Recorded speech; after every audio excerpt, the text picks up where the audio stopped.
aoka iara-mivavaka isika rehetra. Jesosy Tompo, ianao ilay tena fiaina, ianao no nisian'ny fiaina, ary aminao no fahavelomanay. Na eto amin'ity tany fanalovana ity, na amin'izay iainana ny fiainana amin'ny fanjakana ho any an-danitra. Misaotranao zahay, fa izay rehetra nataonao ho anay,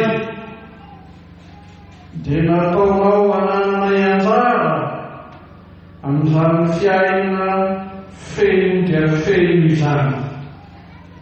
Misaotranao zahay, fa na amin'izay heverina sy ketreny devoly, famonoa, fampahoriana, dia mbola manolotra fiainana ho anay ianao. Misaotranao zahay, fa sokafanao ny fiangonanao, handrenesanay ny teninao, ary izay mandray ny feonao no manana fiainana mandrakizay. Misaotra ry Jesosy Tompo. Misaotranao zahay, fa sokafanao ny fiangonanao, hanoloranao anay ny sakramenta masina, ka hanadiovanao anay ny faotana rehetra amin'ny fanadiovana sy ny fanasana ranon'ny batisa. Misaotranao zahay, fa omenao anay ny fiangonanao, hanolorana ny sakramenta masina, ka hinananay amin'ny tenanao sy sotroanay ny ranao. Fa sakafo masina mahavelona nay tokoa ny tena sy ny ranao Jesosy. Amin'izany nanomezanao anay ny fiainana mandrakizay. Amen. Faly miarahabatsika rehetra ry havana amin'izao fanankanana ny efelema fahasoavana solazaina izao. Miaraka amin'izao fahatsiarovana ny 10 taona efa niasan'i Jesosy teto amin'ny efelema fahasoavana solazaina ity izao.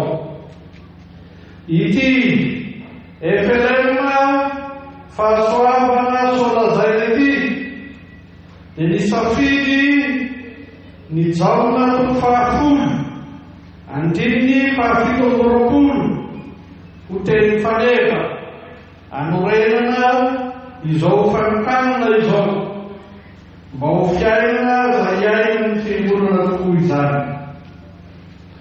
Jaona toko 10 andininy 17. Filazantsara masina araka ny jaona toko 10 ny andininy 17 vakina toizao zany amin'ny anaran'i Jesosy Tompo.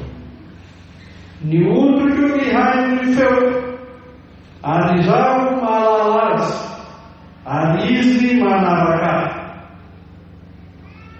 Ary izaho manome azy fiainana mandrakizay.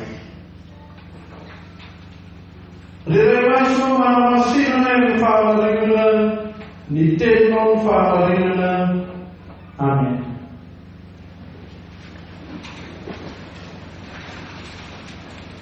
Ry fiangonana malala ho aminareo efin'ny fahasoavana sy ny fialanana avy aminareo antoraintsika sy Jesosy Kristy Tompo.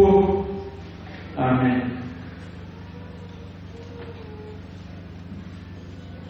Ho anareo izay mahatsiaro tsy mihinana voamanadiny dia tsy hafa ity fa mbola ny perikopa tamin'ny Alahady 20 izay notoriana tamin'ny herin'ny androany. Na izany azy dia tsy voatery mamerina fotsiny ny hafana izay natao tamin'ny herin'ny androany isika.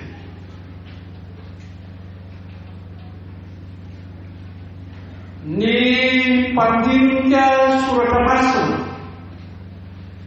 dia milaza hoe ny filazantsara ny jauna dia filazantsara ny fiaina. Fa mampametra-panontaniana ihany ny hoe amin'izay efa nitoriana, nianarana, nandaniana fotoana tamin'ny famakiana ny filazantsara ny jauna, azon'ny olona marina ve ny dikany hoe fiainana amin'izay anambarany Jesosy sy andorany Jesosy izay. Amin'ity toko fahafolo ity dia manana toerana betsaka ataoko hoe mihoatra noho izay lazana azy amin'ny toko samihafa rehetra. Jesosy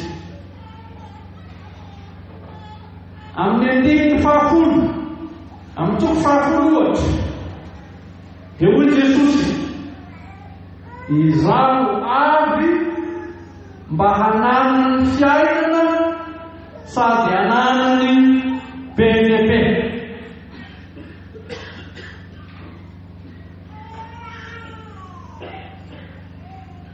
Hoy Jesosy: izaho avy mba hananana ny fiainana sady hananany be dia be. Inona izany fiainana be dia be? Teny fotsiny izay lazainy Jesosy ve izany? Ahoana fisehony izany? Fa amin'ny andininy fahavalo amby roapolo indray izay misy ny ampahany ny fiteny faneva ity dia hoy izy hoe: ary zaho manome azy fiainana mandrakizay, ka tsy ho very izy mandrakizay, ary tsy hisy maharombaka azy amin'ny tana.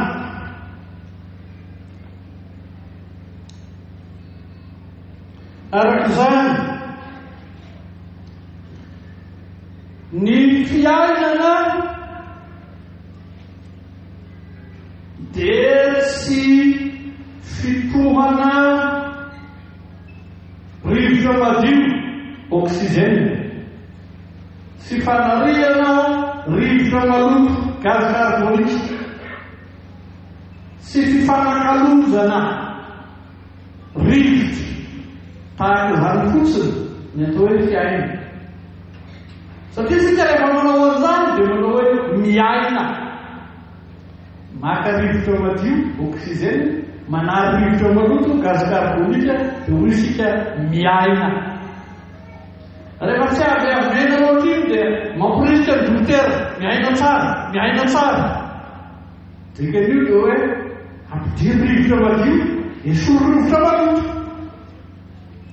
Ary raha tsy ampy koa ny rivotra madio aty amin'ny ati-doha aty dia tena ozy ny ankizy hoe eo ny raisana, tsy hisy hevitra. Fa tsy izay anefa ny fiainana, tsy izay. Mihevitra koa ny maro ka milaza hoe miaina tsara rehefa misy izay hohanina, hosotroina, hotafina, ampianarana ny ankizy, salama tsara, mangan-trano, mangan-tany, sy ny sisa, sy ny sisa. Eo izay io miaina tsara. Amin'izany ny atao hoe fiaina dia izay ahafahana mifany sy misitraka ireo rehetra eo am-pelatananao. Izay koa no atao hoe fiaina. Ary satria sy ilay voalohany sy ilay faharoa no tena fiaina. Dia tonga ny fahadisom-pijery, tonga ny fahadisom-pampianarana, ka mieritreritra fa ny atao hoe fiainana dia tsy izay rehetra momba ity tany ity. Ary tafiditra tsara ny fijery fa izay atao hoe fiainana dia izay any ambadika ivelany ity tany ity. Ary izay atao hoe fiainana dia izay ankotry ny fasana. Gaga venareo raha miteny aho hoe tafiditra ny fampianara-diso, ny fahadisom-pijery, satria tsy izay any ambadiky ny fasana, tsy izay ankotry ny fiainana eto, arak'izay raisina amin'izany fampianarana izany no atao hoe fiainana. Dia izy koa zany Jesosy tenany rehefa mampianatra sy manolotra ny atao hoe fiainana ary milaza azy hoe fiainana mandrakizay dia izao indrindra no ambarana: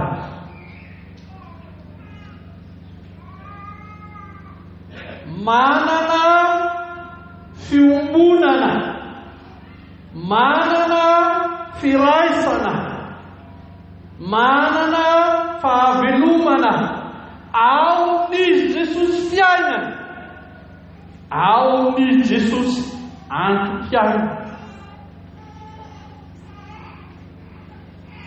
Raha vao manomboka ity filazantsara ny jaona ty amin'ny toko voalohany dia izao no ilazany jaona azy: izy Jesosy zany no nisiam-piainana. Raha mijery ny Genesis toko voalohany sika dia izy no nampisy aina tokoa.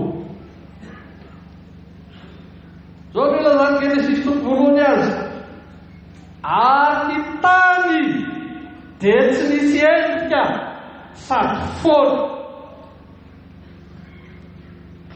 Fa amin'izany fahafoanana izany nidiran'i Jesosy dia miseho ny atao hoe fiaina. Ary amin'ny tsy misy aza amin'ny idiran'i Jesosy dia tonga ny fiaina. Ny fiainana lazain'i Jesosy amin'ny toko 10 hoe izaho avy mba hananany fiaina sady hananany be dia be, dia izay tsy isian'ny fisarahana amin'Andriamanitra. Fa ny Genesis toko 13 milaza mazava tsara fa ny fisarahana amin'Andriamanitra mitondra fahafatesana. Fa izay lazain'i Jesosy amin'ny toko 10, indrindra 10 dia ny tsy isian'ny fisarahana amin'Andriamanitra, ny isian'ny fiomonana amin'izy Jesosy, izany no fiainana. Fa amin'izany ilazany Jesosy an'izany arak'izay naseho ny raha teo amin'ny Genesis toko 1:2, ny fiainana dia tsy izay any ambadika tsy hita maso, fa izay nidiran'i Jesosy tao amin'ilay tsy nisy endrika sady foana. Ny fiainana Jesosy niaraka amin'ny Adama sy Eva tao Edena. Inona ny dikan'izany? Ny fahaveloman'i Adama sy Eva, fahavelomana atao paradisa, dia tsy hoe fahavelomana tsy nisy fahantrana satria teo daholo izay rehetra nilay, fa izao indrindra no hoe fahavelomana tena paradisa satria niarahana nonina ny aina tamin'ny Jesosy. Ary na dia tonga aza ny fahotana, na dia simba aza izao tontolo izao, na dia ratsy aza ny tany fandalovana, na dia tsy maintsy ho levina sy ho loa aza isika, na dia tsinitsinina ho toy ny kankana sy olotra vovoka sy mavenina tokoa aza, amin'izay ananana anjara iarahana monina amin'ny Jesosy, tena misy fiaina, tena misy fiaina. Izay tiana hotsiriana sy anterina amin'izany ty.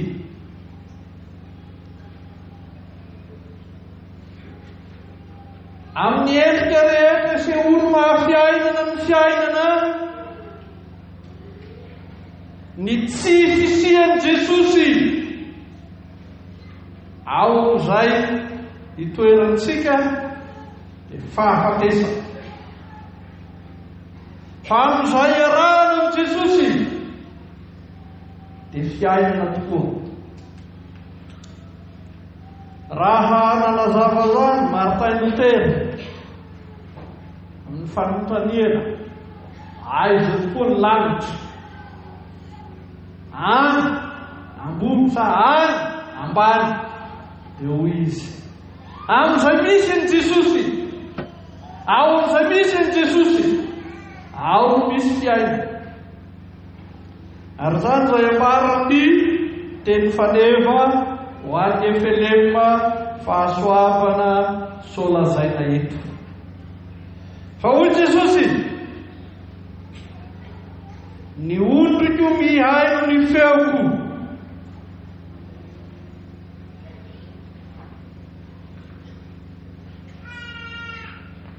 matetika dia te hamaritra ny maha-kristianina antsika amin'ny fahatsaram-piainana isika, madio fitafy, madio fiteny, madio fisainana, madio fiasa. Eo isika kristianina marina io. Fa amin'izay lazany Jesosy azy eto, ny amantarana indrindra, na ny isehoana sy ariariana indrindra amin'ny fananana izany fiainana izany, amin'izay maha-kristianina antsika tokoa, dia tsy misy afa-tsy ity: mihaino ny tenin'Andriamanitra, mihaino ny tenin'Andriamanitra.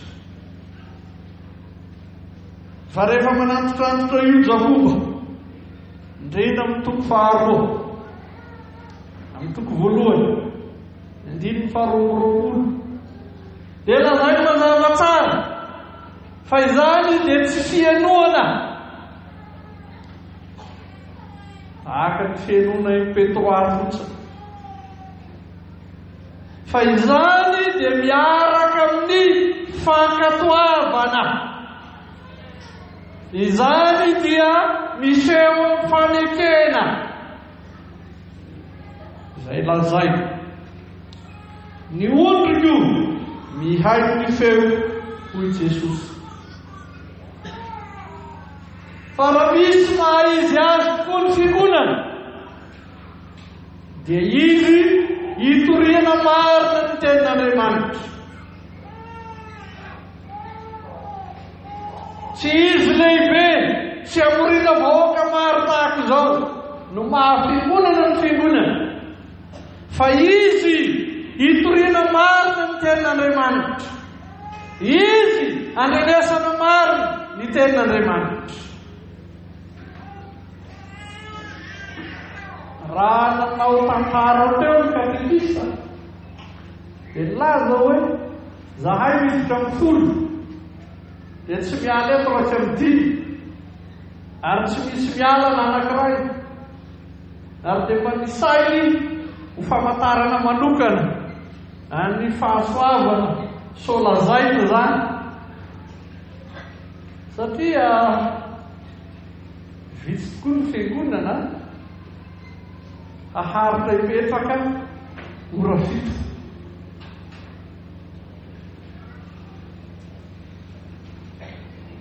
ho an'ny avatsika any an-dafy rehefa tapitra ny ady indray dia tapitra ny fotoana ijanonanao am-piangonana ary na mbola manam-pilazaina anao na vita ny raharaha dia lasa izy tamin'ny alatsinainy ariva rehefa nanokana ny trano anankiray eo amin'ny tanà Soudrinker na ny TCC ao Tanjombato niaraka amin'ny evekany Danemark dia gaga izy fa 30 minitra mitoroteny any tsy misy miatsika ny ankizy na anankiray rehefa vita ny fotoana dia izy hoe inona ny fanalainy nitazonana on'ireo teo tsy mahatazona ny ankizinay mihoatra ny 10 minitra fa maninona ny tazonao 30 minitra eo zazy ireo ary vitanao tsy miatsika izay lazainy Jesosy eto ny valiny ny ondriko miaino feo fa izay maha-izy azy ny fiangonana izy mandany fotoana mihaino ny tenin'Andriamanitra izay maha-izy azy ny fiangonana izy manombilan-tsofina amin'izay lazain'Andriamanitra aminy tsy vitsy ny olona mieritreritra fa tena mpivavaka ary tena mivavaka satria mandany fotoana hitenenany amin'Andriamanitra reo namatsika any amin'ny sekta na fiangonana zany rehefa atao miteny mihajahaja dia tsy ampy azy hoe mandany fotoana miteny amin'Andriamanitra fa ampiany hoe asiana fifadian-kanina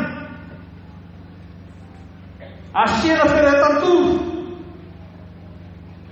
mba hitombo be dia be izay isehoany ao anatrehan'Andriamanitra fa sady manam-pilazaina amin'Andriamanitra izy no manana hatolotra an'Andriamanitra amin'ny fahafoizany ny tena fa izao tenin'Andriamanitra izao laza mazava tsara ny maha-izy azy ny fiangonana dia izay hanongilanana ny sofina handrenesana izay lazain'Andriamanitra ny sarobidy indrindra amin'ny fiangonana dia tsy ianao afaka mitsara-mentsina eo anatrehan'Andriamanitra fa ianao afaka mihay izay tian'Andriamanitra ho lazaina aminao tsy mety adiniko ary averiko ohatrany na dia mahay ny olona senjery ny teny mpampianatra Amerikanina anankiray rehefa tonga teto Madagasikara ka nampianatra fony zaho-mbola tsy niditra tany amin'ny seminaire hoy izy David fantatrao ve ny dikany hoe tokana ihany ny lelanao fa roa ny sofinao sahiranao tamin'izany fotoana zany namaly azy fa zay lazako tsotra azy ankehitriny dia izao ny ondriko miaino ny feko hoy Jesosy ka ny maha-izy azy ny fiangonana dia ianao manana sofina roa iainona izay lazain'Andriamanitra aminao fa tsy ianao afaka hikara-metsina eo anatrehan'Andriamanitra ny amin'izay faory ianao zany tokoa matetika nantikantsika ny teny hoe vavaka isika manana fotoana afaka mitanisa amin'Andriamanitra ny karazam-paoriana rehetra isika afaka milaza amin'Andriamanitra hoe mba esory rehetra fa za fianana fiaina fa izao lazay ny tenin'Andriamanitra ny ondriko miaino feoko amin'ny fandrenesanao mazava ny tenin'Andriamanitra no anananao ny tena fiainana marina amin'ny fanarahanao izay lazay ny tenin'Andriamanitra atolotranao no anananao ny tena fiainana marina fa raha ity teny faneva ity raisy matsotra sady foy ka hoy izy hoe ny ondriko miaino ny feoko zaho manome azy fiainana amin'Andriamanitra zay. Dia izao dika tsy misy fomba anananao anjara amin'ny fiainana izay omeny Jesosy afa-tsy amin'ny fiainonao mazava ny teny. Izao no tsarovy Andriamanitra dia manana ny fomba fiasany manoka, ka ny teniny tsy izay mivoaka ny olony ihany, fa ny asa izay ataony tanany koa. Ary misy maha izy azy ny fimonana dia ny tenin'Andriamanitra hita maso, na amin'ny alalan'ny sakramentany batisa, na amin'ny alalan'ny sakramentany fanasany tompo. Fa amin'izay hanokilanana sofina hiaino izay lazainy Jesosy aminao, ary amin'izay anateny masonao sy hitsapan'ny tananao ny ranony fahasoavana amin'ny alalan'ny batisa, ary ny sakafo mahavelona amin'ny tena sy ny rano Jesosy. Tena tenin'Andriamanitra hita maso sy azo tsapahitaniny izany. Izay anorenan'Andriamanitra fiangonana lehibe tontolo sy antson'Andriamanitra olona maro tsy ombotrany toy izao, dia izay handraisan'ny olona ny fanomezan'Andriamanitra amin'ny alalan'ny teny, amin'ny alalan'ny sakramentany batisa, amin'ny alalan'ny sakramentany fanasany tompo, amin'izay anadiovana ny eloka mampahotana rehetra, ary amin'izay nomezana sakafo mahavelona tokoa isanandro isanandro. Fa amin'izay lazany Jesosy hoe manana fiainana mandrakizay, dia tsy izay momba ny tenantsika ihany, tsy izay momba ny saintsika ihany, tsy izay momba ny fanahintsika ihany, ka tsy ny amin'izay hoanina sy hosotroina ihany, na ny amin'ny famelan-keloka ihany, fa izao indrindra no ambara amin'izay andrenesana mazava ny tenin'Andriamanitra, amin'izay andraisana ny asarobidiny sakramentany batisa, amin'izay nananao anjara ny asarobidiny sakramentany fanasany tompo. Misy anjara ny tenanao ao, misy anjara ny sainao ao, misy anjara ny fanahinao ao. Karaha miteny Jesosy hoe zaho avy ananany fiainana sady ananany be dia be, dia tsy harem-panahy ihany zany, fa harem-tsaina koa zany, ary harena ara-tena koa izany. Fanomezana atolotra sy omeny Jesosy ao amin'ny teniny marina tokoa izany. Asa izay ataony Jesosy amin'ny alalan'ny fiangonana marina tokoa izany. Zava-dehibe izany fanolorany Jesosy sy fanomezany fiainana feno ao amin'ny teniny sy ny sakramenta masina izany. Indrisy anefa, indrisy anefa, fa matetika dia miala tsiny isika, miala tsiny noho amin'ny tenatsika, miala tsiny noho amin'ny saintsika, ka tsy afaka handray ny fanomezan'Andriamanitra ao amin'ny tenin' Jesosy. Dia manjary diso satria tsy mahazo anjara amin'izany fanomezana masina izany. Fa tena mihevitra ny mahanao anao fety fitanteraka Jesosy amin'izany teniny izany, izay miaino feo, manana fiainana mandrakizay, fanomezana sy misy fety izany. Raha mahazakatsika loatra ny manavaka izay ho an'ny tena sy ny saina amin'ny an'ny fanahy, dia averimberiny matetika amin'ny fanorana fampianarana hoe aza sarary fa tena fiainana amin'ny fahafinoana izay omeny Jesosy. Ka raha isakafo ambony latabatra aza manao hoe ny fanahinay tsy mahay mivelona mivokatry ny tany. Na rehefa anatin'alatava aray fanasany tompo dia aza manao hoe ny fanahako ihany mila ny famelan-keliko ity. Famerimberiko mapetiko no hoe tsy mahay miray latabatra hihinam-pomanga na hihinam-bary, hihina-katsaka amin'ny olona tsy misy fanahy ahy. Ary tsy afaka hamparay fanasany tompo ny olona tany famelan-keliko ho an'ny fanahy ihany ka tsy manambaka. Tsy azo ampamaray ny fanasany tompo eto ny fanahy tsy manambaka. Izany no fahafenoan'ny tenan'Andriamanitra milaza fiainana ho an'izay rehetra izay mandray tenan'Andriamanitra, tsy manavaka ny fanomezan'Andriamanitra hitondra fiainana amin'izay arahana minamary eo amin'ny latabatra, ary tsy manavaka ny asan'Andriamanitra hitondra fiainana ho an'izay iray famelan-keliko amin'ny fanohanena amin'ity latabatra masina ity. Amin'izao farakana ny Efileo fahasoavana solazaina izao araka ny fantatra dia hiaraka hina sy misotro amin'ny tenin'i Jesosy sy ny raha Jesosy. Tsy famelan-keloka ho an'ny fanahinao ihany zany fa fanasitranana ho an'ny teny sy ny sainao koa. Rahamorava ny fotoana eto araka ny fantatra dia misy fiarahana mihinana koa amin'ilay trano fihinana tranohazo taloha.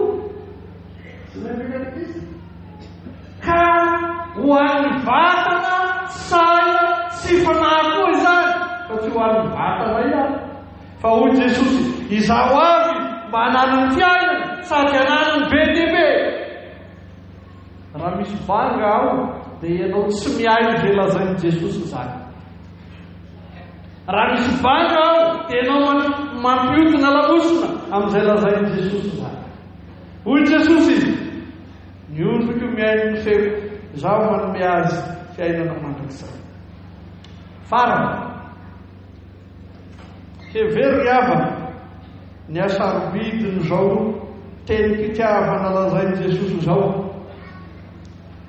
Fa nafiry na iza manome toky ianao ny amin'ny atao hoe fitiavana, manome antoka anao ny amin'ny atao hoe fiainana, dia tsisy teny aminao na iza ka ilaza hoe tsy hovery izy mandrakizay.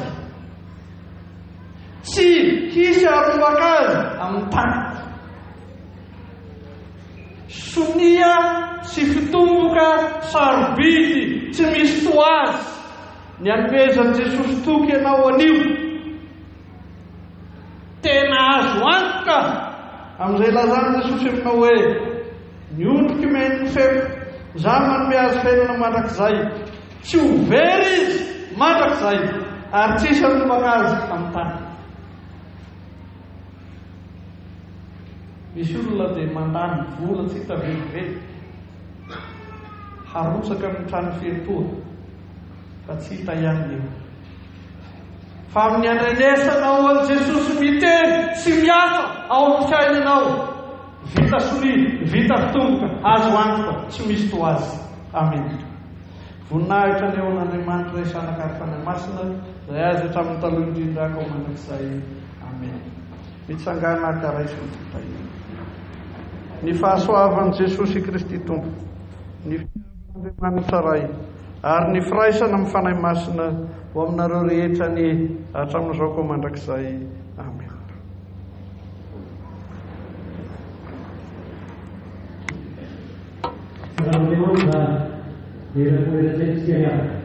Ao anatin'ny toroka dia fiaviana fanajana ny diakemo diakemo fanatitaloha anony ramo.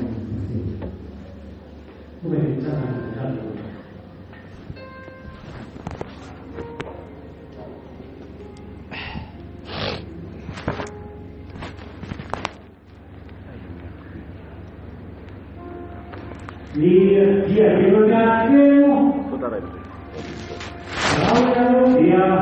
yang tapi nampak mengira yang diikuti, tapi nampak sana itu.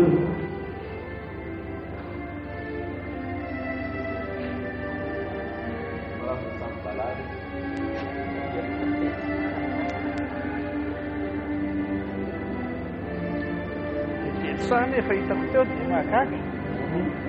Sama itu kira para pakai berbagai puluh orang, kira pakai berbagai puluh orang.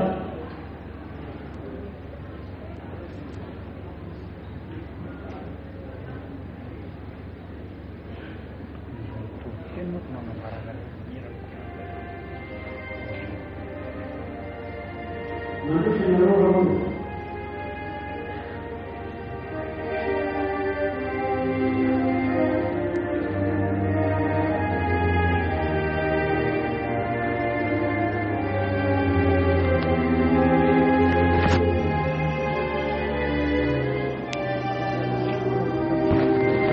Bumbu sisan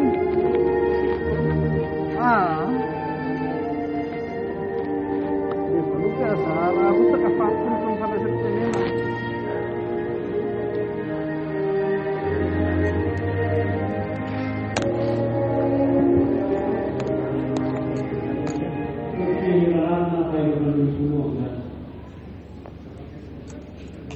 Yesus sendirinya.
Cristiana malam sekian sahabat kita masih nanti mantu sembah jauhlah yang hamba sudah mengenal Yesus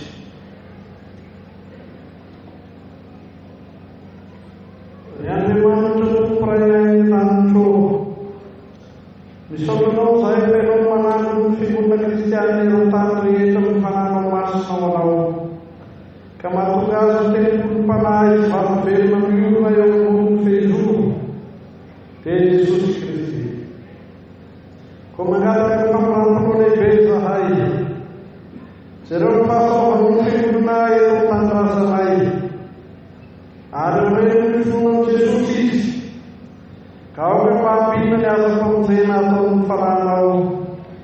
amin'ity fiangonana ity sy ity tanao ity izay atokana izao mba ho voninahitra izao.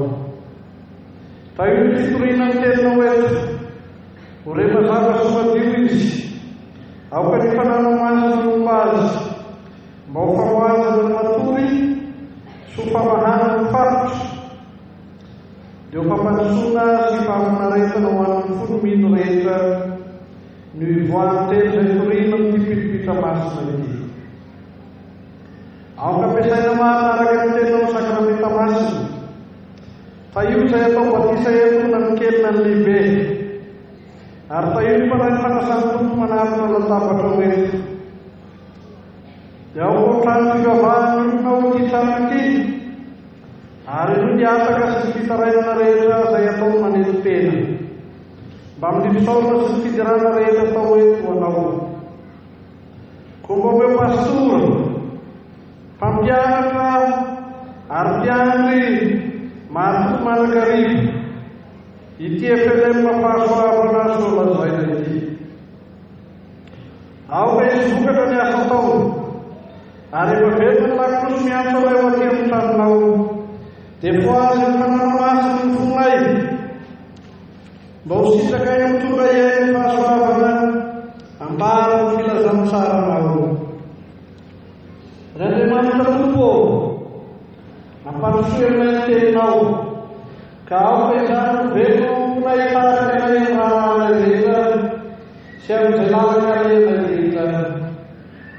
Ta io ny tananay sy vahoaka etonay, ta io ny manam-pahefana sy ny manapaka rehetra, mampinoana sy manampi izay olo sy izay olona efa pahavahoana ny fahafatesana.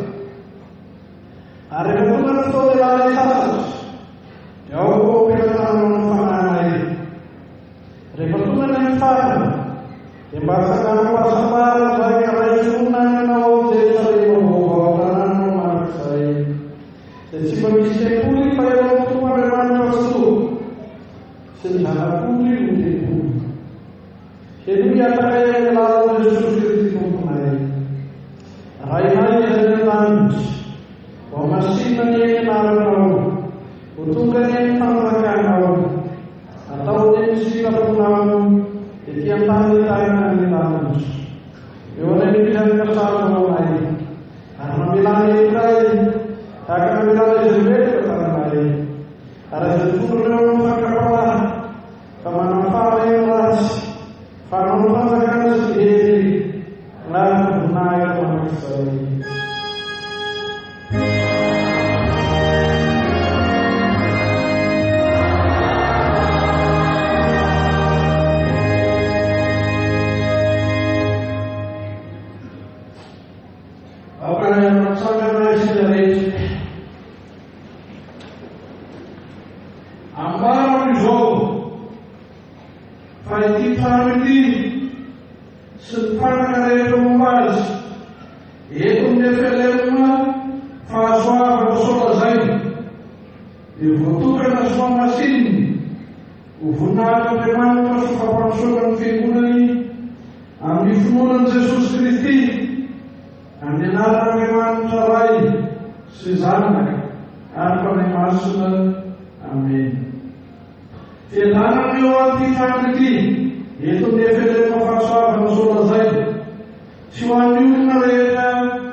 Efa masaka teto zany Tribunal Malagasy escolher sulla trattani haratumalia anche proprio una sera di tattanana e a mingavi di pastura dentro un panamino vai sagara più per a uscata venti perché la vedi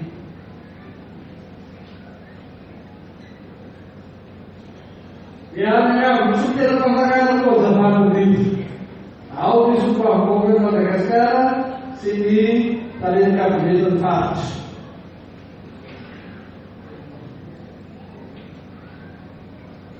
Yau ni sudah komin.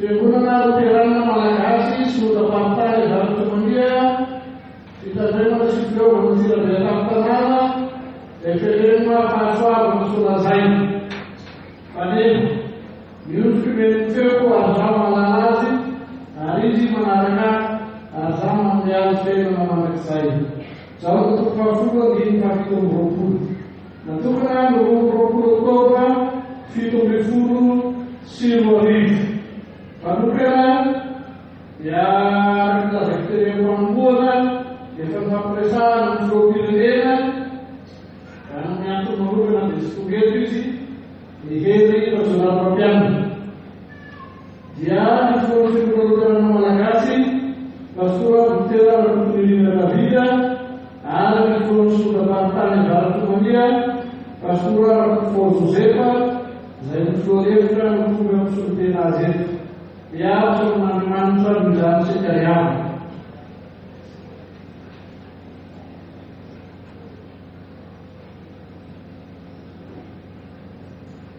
Ini hari ini memiliki lalat sekepa bitar karena amsul pada sekretariat dan disambulan ide menunjukkan dan masakan.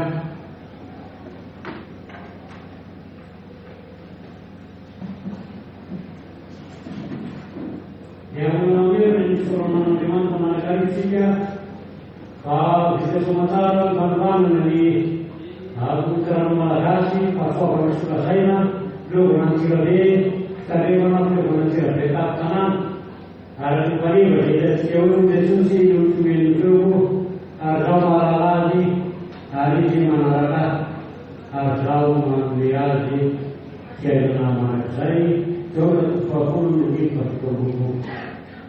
Kalau di Eropa, jadi pemilihan menteri akan malam tubuh, dari sosial, ada yang masih kasih makanan, di Amerika, dari Arab Saudi, di turun yang nama Arab Saudi, ya yang kami nampak sana yang loh. Selamat ya. Di Tribunal Malagasy Bali ya tidak tidak sama wajib dan tamu yaitu baik itu ya masih ada si Malagasy lalu saya jadi sebentar kami lalu bukan dia disebabkan para humanity sama satu lalu jadi ya Malagasy dengan Malagasy lah yang kita yang masuk. Puji jauh dapat diskusi soal banti, ada dua ilmuwan di bawah di sudapatan harus meni. Orang seperti itu jauh di kita yang pulau Bali, saya tentu ada pilihan untuk macam. Ya, makasih atas menghadirkan orang juga berarti harus untuk coba mengambil hubungan dengan dia lain setiap banti. Sudah kita lakukan itu dapat. Saya sudah ini. Yang komisi yang sudah partai harus meni. Yang lebih tahu bagaimana itu. Awal komisi yang sudah partai yang sudah di depan boleh disukuh yang sana yang paling atur saudi. Terima kasih dan terima kasih. Sudah. Jauh lebih ya. Saya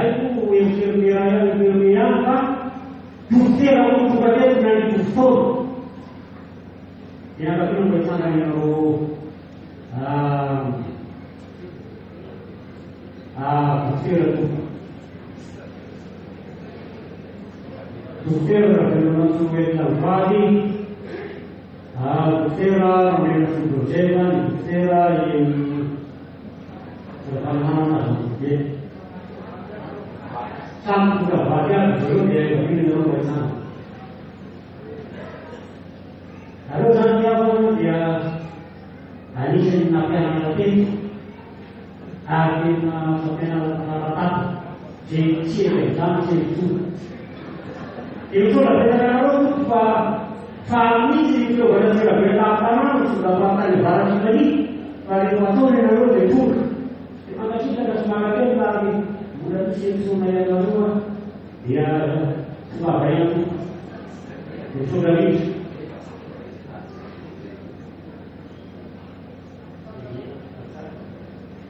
dia menarik saya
Sampai di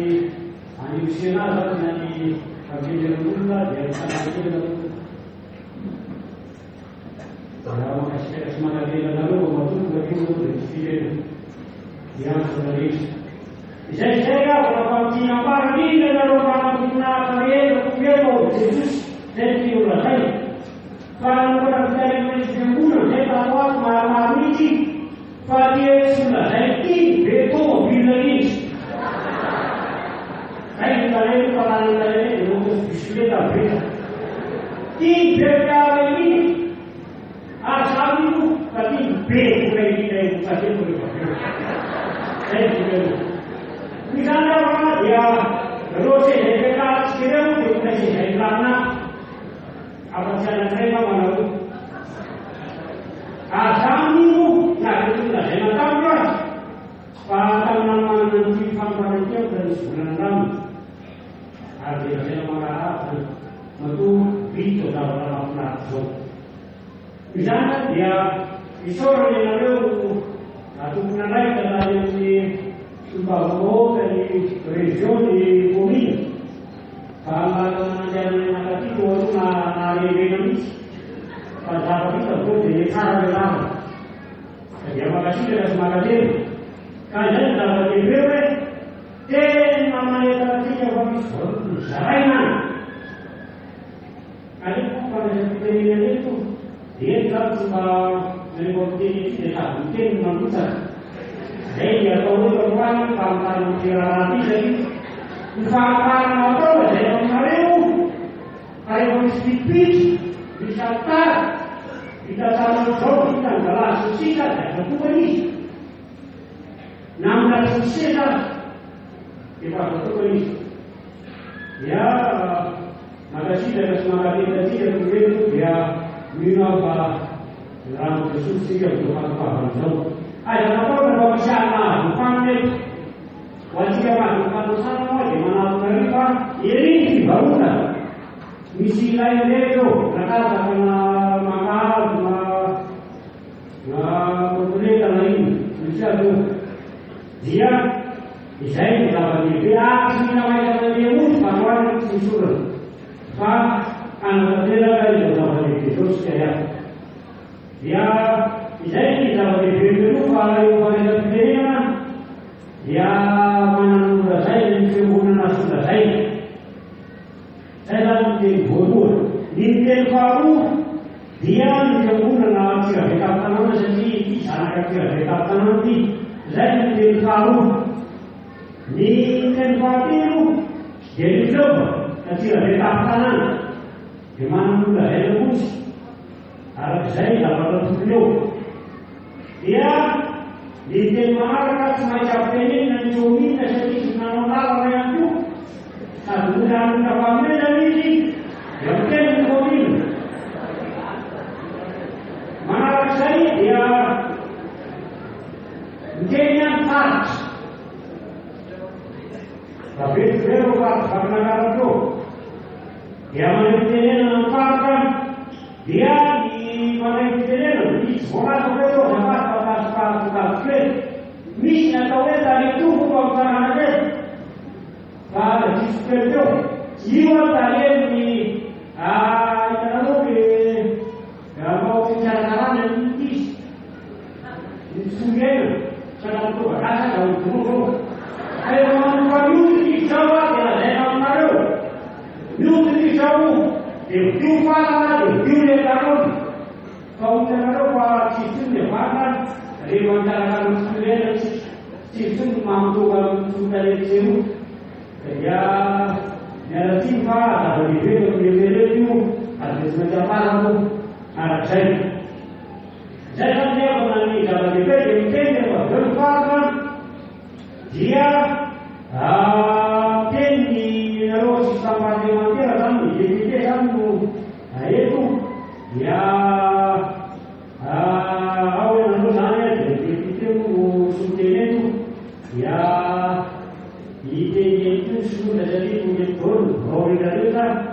masih kan sudah dia mesti beribu sini kosong. Dipaksa saya bersama di sini khusus secara diberi kita apa saya kembali itu nalar itu tak boleh nalar. dia izay mitondra misy dia misy mihoho izy ao sola dia mamarana moa ny bevelima zay taririny fiangonana fianarana malagasy. Izay fandraisam-pitenena izany dia irosoko ny fandraisam-pitenena io tsika dia tena vetany lazay.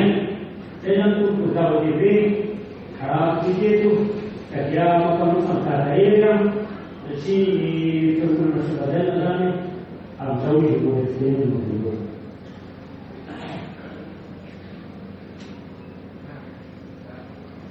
Voalohany fitenena dia misaotra Jesosy fampianarana izao fotoana izao izay tena fotoana lehibe eo amin'ny tantaran'ny fiangonana ity.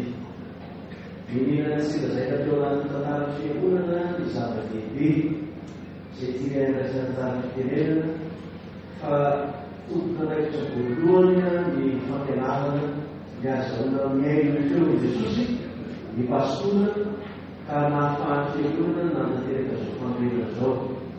Mialatsy fa tsy maintsy miandry ny tokoteny président Feremo zay mba hampahafantana ny pastora rehetra izay natao Jesosy fitaovana fentina ny fotoana. Fa tsy ilay rehetra ilay président fa tany anakiraty mazakary. Izy zany no voalohany natao Jesosy amin'izao fahafotoana zao mitondra feo Jesosy teto. Fotoana zay izy namarina zay teny zay androany. Ny tompona andraikitra voalohany zay tena mandraikitra ity fiangonana ity dia mitondra fitandremana pastora Tonjany Ansamely. Dia pastora Tonjany kanto manofely ny manaraka dia ny mitondra fiverona pastora Tonjany Manantsoalain. Fatara tsy azo kosehana ireo fotoana ny mitondra feo Jesosy teto manisy fotoana. Reo ny ray aman-dreny reo dia asaina ny tsanga eto ny pastora rehetra tanàna fiverona satria mitondra feo Jesosy teto aosolazay koa zao ireo pastora rehetra tanàna fiverona mba mitsangana fiverona no zavany pastora rehetra tanàna fiverona. Tsy indray mandeha tsy indroa fa ny pastora rehetra izay nataony Jesosy mitondra feo Jesosy teto nandritra zao fanontana zao dia ireo ray aman-dreny anaty programa mamakataka hoe jobelazahoany zakany ray aman-dreny tonany fampianarana izao fiangonana teto docteur Emmanuel docteur André Sozema docteur Fernand Jean de Dieu pasteur Tina Leocartina pasteur Jacques Dostolo koa tonany feo Jesosy teto tabaray makataka anareo izoazy.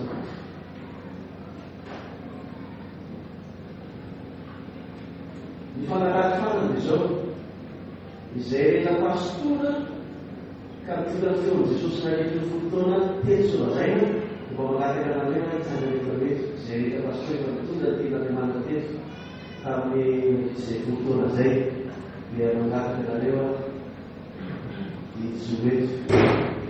Aizanaiza pastora nanao Jesosy mitondra feo teto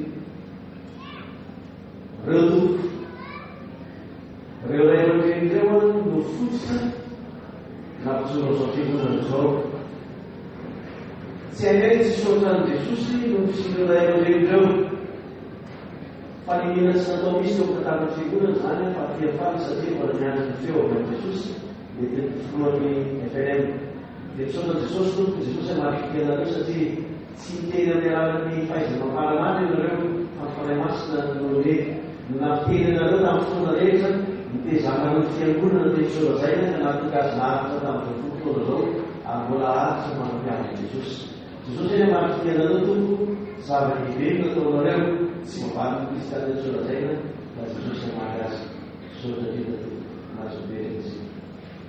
Mitsara rehetra dia manaroatra misaotra atsika rehetrarehetra tsika nama misaotra manokana ny fitondram-panjakana satria tsy hainao loatsy afahafara indrindra tsy manokana dignité dia misy ena fa efa nibekabeka izy nivoalety foana izy dia misaotra manokana misaotra manokana koa naroanao fitondram-panjakana rehetra misaotratsika rehetra mangataka atsika zay vahiny afitra fa tongeto no fanontana fotsiny dia tongeto afitra be irantsika be zany mangataka nantsanga toerana tompoko zay vahiny rena dia lavitra tongetina solazaina no ny fanontana Bangsa kami si Bangsa Fiangonanna.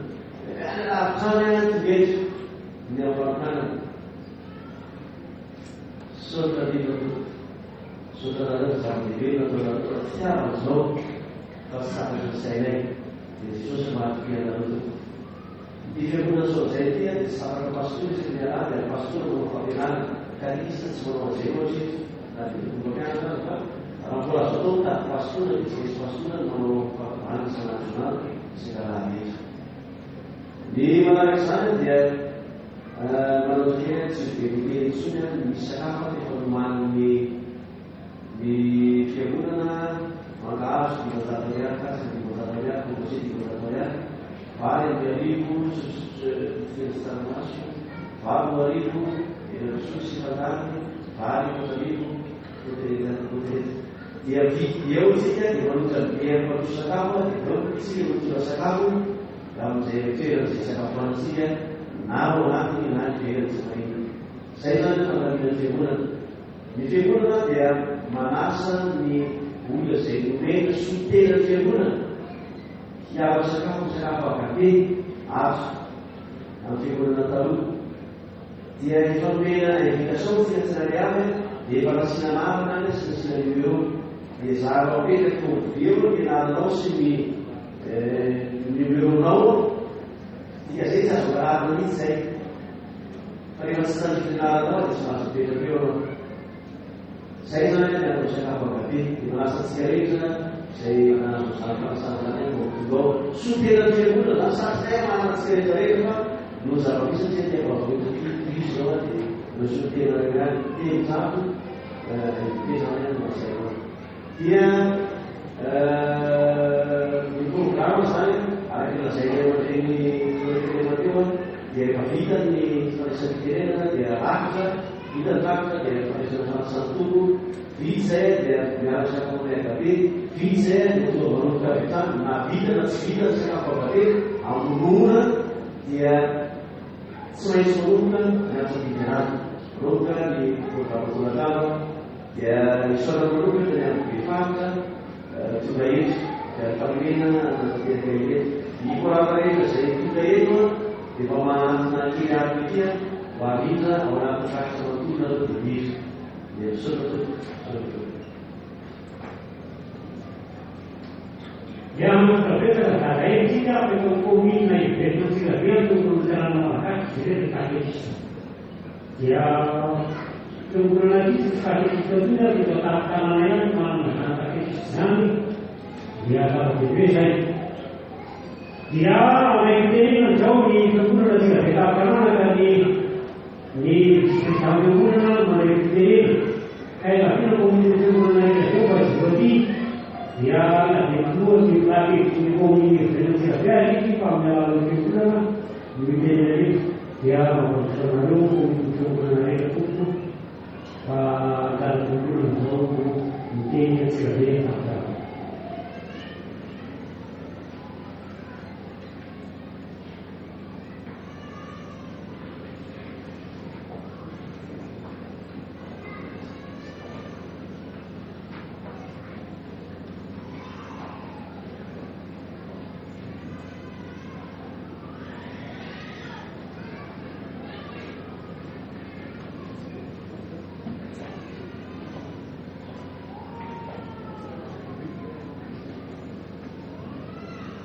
Sudah di Fiangonanna yang berusaha cara bagi Yesus buat sejarah.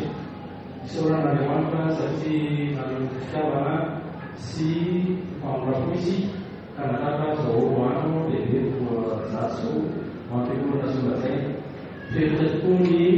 Fiangonanna siapa yang tangan dalam yang dari guru menemukan ni tangguh kita bagaimana ini Fiangonanna bersaksi di Seoul, Fiangonanna di Fiangonanna warga ini dia domini Fiangonanna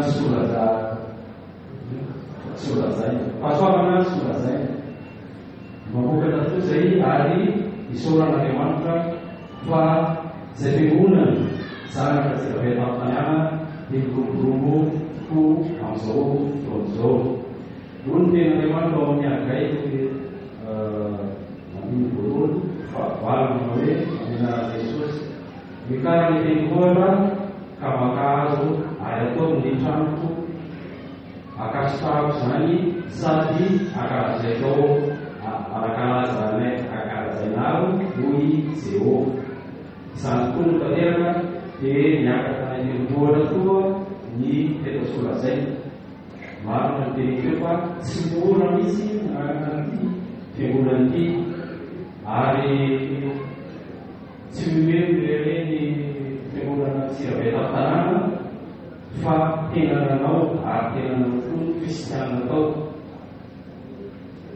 satria teo ny rakitra izay natao ary ny tenin'ny katekista dadahery teo namatana ny taratra.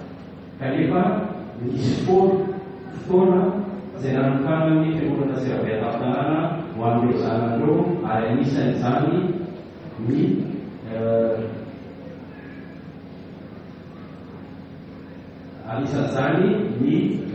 fiangonana eto Tsirabeta eto Pastor zay. Dia eo koa ny fietohana ny katekista ety tsy mety ny herihany zany fa ao amin'ny asy volona filazantsara sy fampielezana ny fanjakana Andriamanitra. Ka noho izany tena zany rehetrarehetra zany nefa ny tsy afaka koa ny amin'izao andro lehibe tonga zato zao ny fiangonana Tsirabeta tanàna fa tsy maintsy manomboka koa zavatra hita maso dia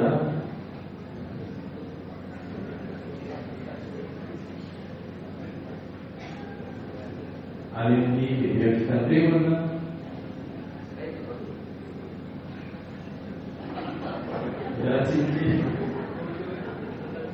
eny ho aleka hoe valoko zany fa dia mametoky nareo zay fa misy valoko izay mety ray aman-dreny sy ny komity Tsirabeta tanàna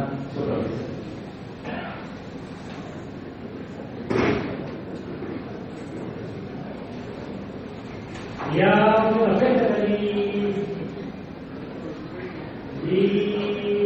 Tsirabeta tanàna fa diady manao papelo isikare papelo ary afaro dia makasina sy makatena nareo fa ianareo nanao saratry dia misorasenae dia tsy zay afapetsy dia mahazopele dia zao dia tenena fileovana kasiko fileovana dia mbola io ihany reny.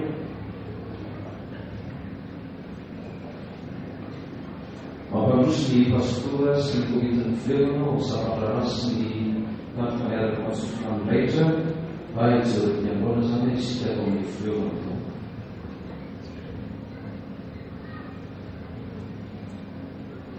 Andriamanto filohan'ny fiangonana Loterana Malagasy vady ianareo mpitondra fanjakana ao ny solombavam-bahoaka voafidy atao Tsirabe voalohany ianareo mifaritra tarehanareo tare kabinetra sy anareo tare fanjakana rehetra zay eto misika ray aman-dreny ao amin'ny fiangonana Loterana Malagasy izay tonga eto miaraka amin'ny komity synodam-paritany navaratry maniry izay tarehan'olona komity mpiandraikitra sika kristiana tsy vaky volo dia avo manana ao am-tompo faly ny foa satria dia miperaka mandrakariva ary reto fiangonana rehetra atao amin'ny fileovana Tsirabeta tanàna eny manerana ny fileovana manerana ny Tsirabe manontolo dia efa niteraka fileovana maromaro niteraka fitandremana maromaro eo tamin'Herinandro no natokana ary eto ray zao dia manokana ty fiangonana ity misaorantsika rehetra ny fanampy sy ny fampahety tamin'izany asirantsy ary zay koa dia faly misaotra nareo fanjakana nareo namana sy tapaka mandraikitra sika rehetrarehetra indrindra ny ray aman-dreny pastora fa tena mpitaritra izy io. Andriamanitra tompony miarena rehetra sy tompony fiadanana no iarana koa manana amin'ny fiangonana solazaina izay taritin'ilay mandrainy katekisy eto. Eto dia rehefa namola vola ny komitin'ny fiangonana dia atsiaro fa manana didy manolotra ray afatra sariary ho an'ny fiangonana solazaina ny fiangonana Antsirabe Tampamana. Dia atolotra amin'ny anaran'i Jesosy Kristy tompony havana izany fanomezana izany. Izay manjara fitanena ka dia makatena makasitraka misaotra ny ray aman-dreny fiangonana fiangonana Luterana Malagasy izay tonga natsiana tsy nahafolantsandry ary natsoina tsy nafarateo antsinano dia andro antsoina alina dia alina miaraka aminareo namana sy tapaka rehetra izay tonga manome voninahitra n'Andriamanitra. Makatena makasitraka misaotra tsika rehetra komitin'ny filovana izay nahandro mafotsy ary toto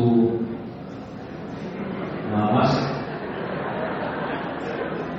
Mahafinaritra ny fitsika mariky ny fifaliana fa rehefa mahandro mahamasaka rehefa matoto dia mahafotsy. Ka ianareo indrindra no anisan'ny mpampirisika fa raha fivoriana tsy hijononareo koa ka filovatsika dia mahita-tanjatra ny makatena makasitraka. Misaotra betsaka.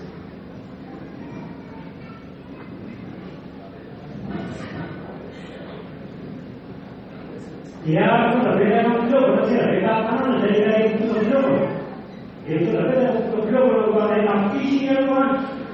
Ya masih kan mengaji, makanya memang siapa yang kalau kami dari itu beliau betul maka kita mengaji tentu kalau nafsi dari mereka apa itu tak siapa itu ya sudah beda. Ya memang pada saat ini COVID naik, banyak sekali jauh di daerah. Ya mau apa dengan COVID ini?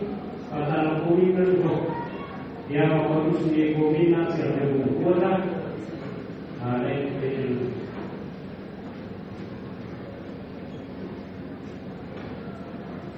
Sudah berkumpul di sini. C'è una soluzione perché magari di realtà di fatto si sta parlando mattina e a giovedì così era decidere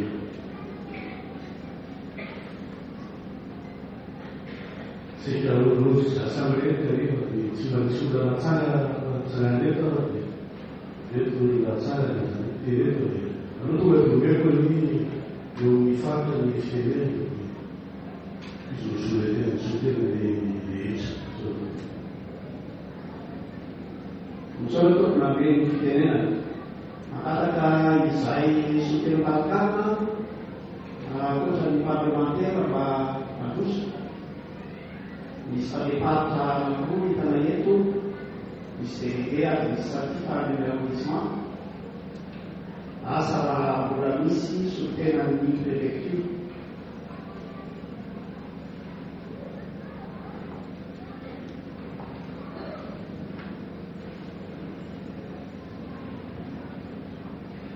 Atau menjadi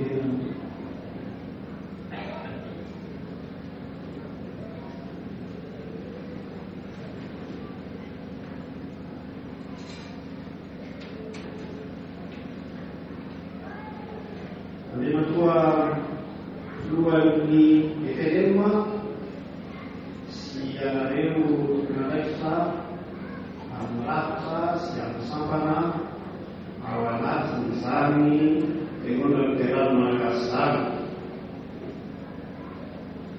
Yanareu Nadeksa Osudapatan Parasmania Lenatua Sumpah ke Madagaskar Office de Consiglio Economico Yanareu sutena di parlamenter Yanareu kati segelami kati pata kati sapatara Yanareu kati kabesa roni komina ufuisa asila biduani ane matua kati islam sy ny komity eto amin'ny fiangonana soala zay sy rehetra kristianina izay tonga manatrika ny voatenay dia felantsiny fa satria nometoreto namana rehetra fitenenana tenanay na dia misy koa aza ny tena mahay fitenenana izy ireo kanefa koa aizany fitenenana zany raha mena dia masolaga fa azomena mahato ka dia raisinay ambanatretena izao fitenenana zao ny manarak'izay dia fanalalatsiny an'andriamatoa jeneraly natokona William izay lehibe farabakinakaratsy fanalalatsiny azy noho ny asa hafa izay tsy maintsy mianaketa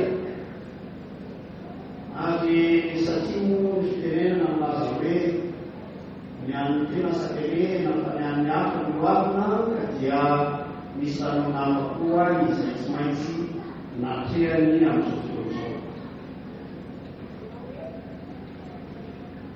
Ny manaraka dia ny fiarahabana mialatsiny ilalatsiny io dia tanàna fa tonga amin'ny fitenenana hoe ny faradito ka nasafanana maro ka misareta hafa koa izay tsy maintsy naleha. Manaraka izay dia fiaravana